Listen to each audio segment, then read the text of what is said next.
মুখে দেশের প্রধানমন্ত্রী নরেন্দ্র মোদীর মুখোশ। বোলপুর শান্তিনিকেতনের রাস্তায় সাইকেলে ঘুরে বেড়াচ্ছেন এক ব্যক্তি। তাকে দেখে কৌতূহলী হয়ে ওঠেন পথচারীরা। কে তিনি, কেন এমনভাবে রাস্তায় ঘুরছেন?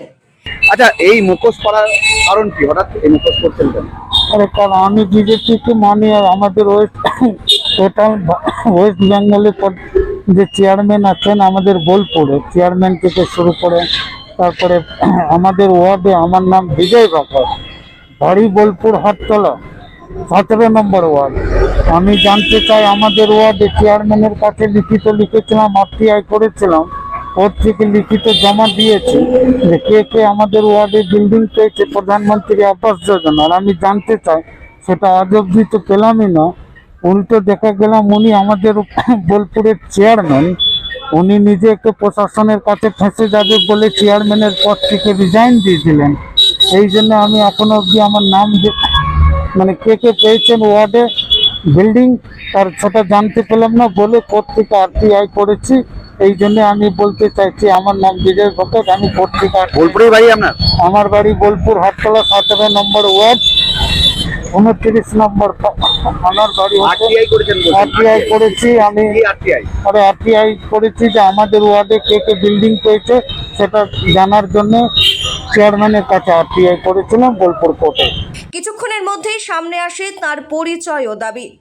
তিনি বীরভূম জেলার বোলপুর পৌরসভার 17 নম্বর ওয়ার্ডের বাসিন্দা বিজয় ভগত।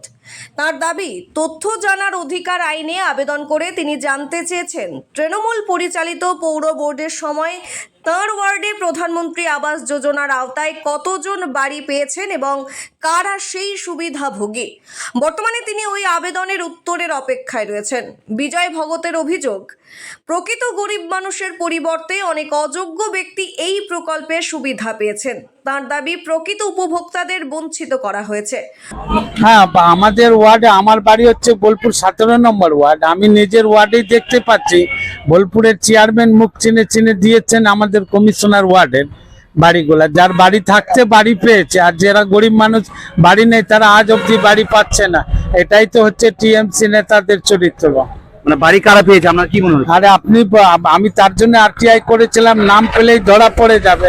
উনি আমাদের বোলপুরের চেয়ারম্যান ফেসে যাবেন প্রশাসনের কাছে বলে নিজেকে নাম না দিয়ে উনি রিজাইন দিয়ে দিয়েছেন। হঠাৎ আরটিআই করতে গেলেন কেন? আরটিআই এই কারণে করেছি যে আমাদের ওয়ার্ডে জনগণই দেখতে পাবে নাম দিলে যে যার দুতলা বিল্ডিং আছে তাকেও বাড়ি দিয়েছে, আর যে বেচারা গরিব মানুষ তাকে বাড়ি পাচ্ছে না। আচ্ছা, তার জন্যই বা আরটিআই? আমি আরটিআই করেছিলাম, জানতে চাই। আচ্ছা, কোথায় জমা দিয়েছেন আরটিআই? আমি বোলপুর কোর্ট থেকে আরটিআই করার পর এক কপি চেয়ারম্যানের কাছে, এক কপি এসডিওর কাছে পাঠিয়েছিলাম। অন্যদিকে বিজয় ভগতের অভিযোগ প্রসঙ্গে বোলপুরে পৌরসভা সূত্রে জানা গেছে, বর্তমান চেয়ারম্যান পদত্যাগ করেছেন, তিনি ভালো বলতে পারবেন। যদিও আরটিআই আবেদন হয়ে থাকলে বিষয়টি খতিয়ে দেখা হবে এবং প্রয়োজনীয় নথি যাচাই করে পরবর্তী পদক্ষেপ নেওয়া হবে।